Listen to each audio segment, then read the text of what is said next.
Good morning dear शिक्षक साथियों। आप सभी का स्वागत है आपके अपने चैनल स्टडी विथ राहुल 247 पर। आइए आज की क्लास में हम लोग 50 महत्वपूर्ण एमसीक्यू देखेंगे जो सक्षमता 3 में पूछा गया है। और ये सभी प्रश्न पर्यावरण यानी इन्वायरमेंटल स्टडीज़ यानी पर्यावरण और विज्ञान से संबंधित होगा। और यहाँ से 10 से 15 प्रश्न आपके एग्ज़ाम में लड़ना है। तो चलिए शुरू किया जाए। गोलकुंडा किले में कितने बुर्ज हैं? तो गोलकुंडा किले में कुल 87 बुर्ज हैं। आपको बताना है गोलकुंडा कहाँ स्थित है। नेक्स्ट है सीएनजी का अर्थ है, यानी सीएनजी का फुल फॉर्म पूछा जा रहा है। तो कंप्रेस्ड नेचुरल गैस यानी संपीड़ित प्राकृतिक गैस। कंप्रेस मतलब होता है संपीड़ित, नेचुरल मतलब प्राकृतिक और गैस। तो ये पहला ऑप्शन आपका सही हो जाएगा। और देखिए जो शिक्षक परीक्षा दिए हैं उनका आंसर क्या है। जलीय पौधों को डैश के नाम से जाना जाता है। तो देखिए जलीय पौधों को हम लोग हाइड्रोफाइट्स के नाम से जानते हैं। पौधों के प्रकार के बारे में मैं पढ़ा दूंगा आपको। अगला प्रश्न है, हम क्रिकेट खेलते समय डैश का उपयोग करते हैं। तो ये प्रश्न सक्षमता 1 में भी था, 2 में भी पूछा गया था और ये तीसरे में भी पूछ लिया गया है। तो हम लोग मांसपेशियों की ऊर्जा का उपयोग करते हैं। देखिए साथ ही साथ तुक्का यानी बड़ा ऑप्शन सही ऑप्शन भी आप करते चलेंगे और प्रश्नों को केवल एक बार देख लीजिए, क्योंकि यहाँ से प्रश्न बनेगा ही बनेगा। सक्षमता 4 में लाल किला डैश से बना है। तो लाल किला लाल बलुआ पत्थर से बना है। लाल बलुआ पत्थर से, बड़ा ऑप्शन सही ऑप्शन। आप सभी को 1 नंबर प्रश्न मान के उत्तर देना है। लाल किला कहाँ स्थित है? कहाँ स्थित है? आपको इसका जवाब देना है। लाल किला किस केंद्र शासित या राज्य में स्थित है? कीट और कुछ अन्य आर्थ्रोपोडा अपने पूरे शरीर में ऑक्सीजन पहुंचाने के लिए डैश नामक नलियों के नेटवर्क का उपयोग करते हैं। तो ट्रैकिया के माध्यम से जो कीट वर्ग होते हैं अपने पूरे शरीर में ऑक्सीजन यानी उससे श्वसन करते हैं। ये बात श्वसन की हो रही है। तो जो कीट और कुछ आर्थ्रोपोडा हैं वो अपने ट्रैकिया के माध्यम से अपने शरीर को ऑक्सीजन पहुंचाते हैं। चलिए आगे देखते हैं। पाश्चुरीकरण दूध को गर्म करने की प्रक्रिया है क्वथनांक से नीचे। क्या है? क्वथनांक से नीचे। मुंबई हाई कहाँ स्थित है? तो मुंबई हाई अरब सागर का महाद्वीपीय शेल्फ है। बड़ा ऑप्शन सही ऑप्शन। बड़ा ऑप्शन बिल्कुल सही ऑप्शन। नेक्स्ट, रेस किस खेल से संबंधित है? तो रेस जो है बिलियर्ड्स से संबंधित है। विद्युत ताप एलिमेंट के रूप में प्रयुक्त सामग्री क्या है? देखिए विद्युत ताप की बात किया जा रहा है, ऊष्मा की। तो वैसे धातु जो ऊष्मा प्रदान करते हैं उसे नाइक्रोम कहते हैं हम लोग। नाइक्रोम। तो क्या हो जाएगा नाइक्रोम? जैसे आप घर पे आयरन इस्त्री देखे हैं ना, जिसे कपड़ा आयरन करते हैं, पानी गर्म करने वाला रॉड, हीटर, इस सब में नाइक्रोम होता है। लेकिन यही कहता है कि विद्युत बल्ब में तो हो जाता टंगस्टन। टंगस्टन याद रखेंगे आप लोग। यह पंख युक्त मछली नहीं है। कौन? तो झींगा। अगला प्रश्न है, भारत की सबसे पुरानी नदी घाटी परियोजना। तो दामोदर घाटी परियोजना। क्या उत्तर हो जाएगा? दामोदर घाटी परियोजना। गोलकुंडा किला किस राज्य में स्थित है? तो गोलकुंडा तेलंगाना में स्थित है। चलिए आगे देखते हैं। निम्नलिखित में से कौन सा जल जनित रोग नहीं है? तो जो मलेरिया है जल जनित रोग नहीं है, ये प्रोटोजोआ के कारण होता है और मादा एनाफिलीज मच्छर के काटने से, मादा एनाफिलीज मच्छर के काटने से होता है। यूएसडीए के खाद्य पिरामिड पर आधिकारिक खाद्य समूहों की संख्या कितनी है? तो ये 6 है। उस समुद्र का नाम बताइए जिस पर सब कुछ तैरता है। तो आप कहेंगे मृत सागर।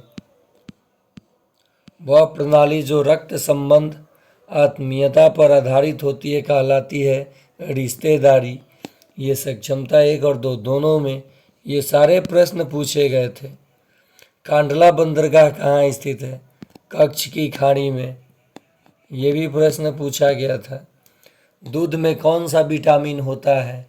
तो जहाँ विटामिन डी दिखे वो होगा ही होगा B1 B2 डी और ई। तो इसका सही जवाब बड़ा ऑप्शन सही ऑप्शन। निम्नलिखित कथनों पर विचार करें और इनमें से कौन सा गलत है इसको देखें। टेटनस और हैजा बैक्टीरिया और जल जनित बीमारी है। तो ये गलत है। सबसे ज़्यादा खेले जाने वाले बोर्ड गेम्स में से एक 13वीं शताब्दी में संत ज्ञानदेव द्वारा बनाया गया था। तो ये सांप सीढ़ी का खेल ज्ञानदेव ने बनाया था। प्रकाश संश्लेषण के दौरान कौन सा पदार्थ उत्पन्न होता है जिसका उपयोग सीधे ऊर्जा के लिए पौधे करते हैं? तो ये हो जाएगा ग्लूकोज। हमारी जीभ पर मौजूद छोटी कलियों को क्या कहते हैं? तो इन्हें टेस्टर्स कहते हैं। किस स्थिति में बच्चों का सर्वोत्तम मानसिक विकास होगा? तो देखिए बड़ा ऑप्शन सही ऑप्शन, बड़ा ऑप्शन सही ऑप्शन। किया गया कार्य किस पर निर्भर करता है? तो लगाए गए बल पर निर्भर करता है। कार्य बराबर होता है बल गुना विस्थापन, बल गुना विस्थापन। ठीक है, अगर विस्थापन शून्य हो जाए तो कार्य भी शून्य हो जाता है। यानी जब भी किसी वस्तु पर आप बल लगाएंगे वो विस्थापित होगा, तभी कहा जाएगा भौतिकी में कि आपने कार्य किया है। यह किस प्रकार की खाद्य श्रृंखला है? मृत जानवर, ब्लोफ्लाई, मैगॉट्स, मेढक और सांप। तो ये अवशिष्ट खाद्य श्रृंखला है। अंतर्राष्ट्रीय ख्याति प्राप्त खिलाड़ी गुकेश डी का संबंध किससे है? तो इसका संबंध शतरंज से है। निम्नलिखित में कौन से 2 उत्तर दक्षिण गलियारे से जुड़े हैं? तो श्रीनगर और कन्याकुमारी। कौन सा बंदरगाह प्राकृतिक बंदरगाह नहीं है? तो जो चेन्नई बंदरगाह है प्राकृतिक बंदरगाह नहीं है। घुमुरा डैश जिला का एक प्रसिद्ध लोक नृत्य है। तो ये कालाहांडी का लोक नृत्य है। निम्नलिखित में कौन सा स्टेनलेस स्टील का घटक है? तो देखिए लोहा, निकल, कार्बन, मैग्नीज और क्रोमियम। ये सभी बड़ा ऑप्शन सही ऑप्शन। अतिरिक्त पदार्थ शब्द उस पदार्थ को संदर्भित करता है जो भोजन की प्रकृति और गुणवत्ता को प्रभावित करने के लक्ष्य से जोड़ा जाता है। तो ये खाद्य सामग्री। निम्नलिखित में कौन सा ऊर्जा का गैर परंपरागत स्रोत है यानी नवीकरणीय? तो ये हो जाएगा ज्वारीय ऊर्जा। बाकी तीनों अनवीकरणीय ऊर्जा है। परंपरागत ऊर्जा है। वयस्कों को प्रतिदिन कितना फाइबर खाना चाहिए? तो वयस्क को प्रतिदिन 25 से 38 ग्राम फाइबर खाना चाहिए। यदि दर्पण में आपका फाइबर मतलब प्लास्टिक आप नहीं समझेंगे, सलाद खाते हैं ना, उसे हम लोग फाइबर के नाम से जानते हैं। यदि दर्पण में आपका प्रतिबिंब सीधा दिखाई देता है, भले आप दर्पण के से कितनी दूर पर खड़े हों, तो दर्पण हो सकता है या तो समतल हो सकता है या उत्तल हो सकता है। उत्तल दर्पण साइड मिरर के रूप में यूज होता है और घरेलू शीशा समतल दर्पण होता है। निम्नलिखित में कौन सा कथन सही नहीं है?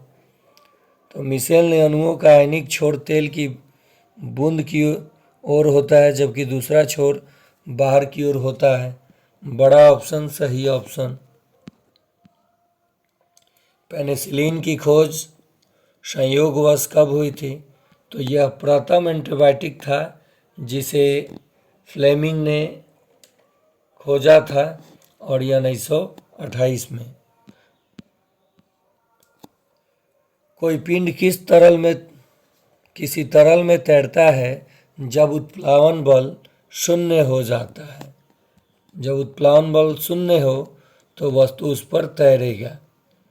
रदरफोर्ड के परमाणु मॉडल में निम्नलिखित में से कौन सा निष्कर्ष नहीं देखा गया है? तो ये कह रहे हैं परमाणु में एक उदासीन केंद्र होता है जिसे नाभिक कहते हैं। तो देखिए, जो परमाणु में केंद्र होता है उसमें तो प्रोटॉन और न्यूट्रॉन होता है, और प्रोटॉन पॉजिटिव चार्ज है, न्यूट्रॉन पे नो चार्ज। तो जो केंद्र होगा वो तो पॉजिटिव चार्ज का होगा, और ये उदासीन कह रहा है, तो बिल्कुल यही नहीं दिया गया है, बाकी उन्होंने दिया था। मलेरिया परजीवी का रोग वाहक है। देखिए, आ भी गया प्रश्न, रिपीट किया, मादा एनाफिलीज मच्छर। ऊर्जा परिवर्तन कभी भी 100% कुशल नहीं होता, क्योंकि एंट्रापी, ये कुछ प्रश्न स्टार मार्क कर लीजिए, ये कुछ प्रश्न हमने समझा नहीं, उत्तर तो दिया है। दूध में सबसे अधिक गर्मी के प्रति संवेदनशील विटामिन कौन सा है? तो विटामिन सी। मिट्टी की परतें ऊपर से नीचे की ओर कौन सी होती हैं, मतलब नाम बताना है। तो सबसे ऊपर ऊपरी मिट्टी, उपमृदा, मूल सामग्री, आधारशिला। किसी जीवित प्रणाली में ऊर्जा प्रवाह और ऊर्जा परिवर्तन का अनुपात होता है ऊष्मागतिकी का नियम से। आलू, अनाज, सेम, तो ये सब कार्बोहाइड्रेट देंगे। क्या देंगे? कार्बोहाइड्रेट। द्विपद नामकरण किसके द्वारा दिया गया था? तो कैरोलस लिनियस के द्वारा। और इस प्रश्न का जवाब देखिए, एक ही पदार्थ से बने समान लंबाई समान व्यास वाले दो चालक तारों को एक परिपथ में समान विभवांतर के परितः पहले पार्श्वक्रम में और फिर श्रेणी क्रम में समायोजित किया गया। यानी संयोजित मतलब जोड़ना। पार्श्वक्रम और श्रेणी क्रम संयोजन में उत्पन्न ऊष्मा का अनुपात क्या होगा? तो 4:1। वे सामग्रियां जो प्रकाश को अपने से होकर गुजरने नहीं देती, अपारदर्शी, यानी ये हो जाएगा आंसर 3। वह धातु जो कमरे के ताप पर तरल अवस्था में होता है, तो वह अधातु, तो ब्रोमीन हो जाएगा। धातु रहता है तो पारा हो जाता है। तत्वों के संभारिक में द्रव्यमान संख्या समान होते हैं। दो तत्वों के परमाणु संख्या अलग अलग होंगे, अलग अलग। जैसे मान लीजिए ए है, बी है, परमाणु संख्या 19, परमाणु संख्या 20, लेकिन दोनों के द्रव्यमान संख्या समान होंगे, उन्हें संभारिक कहा जाता है। उम्मीद करते हैं आप सभी को वीडियो अच्छा लगा हो, तो चैनल को लाइक शेयर सब्सक्राइब ज़रूर करें। आपका अपना चैनल स्टडी विथ राहुल 247।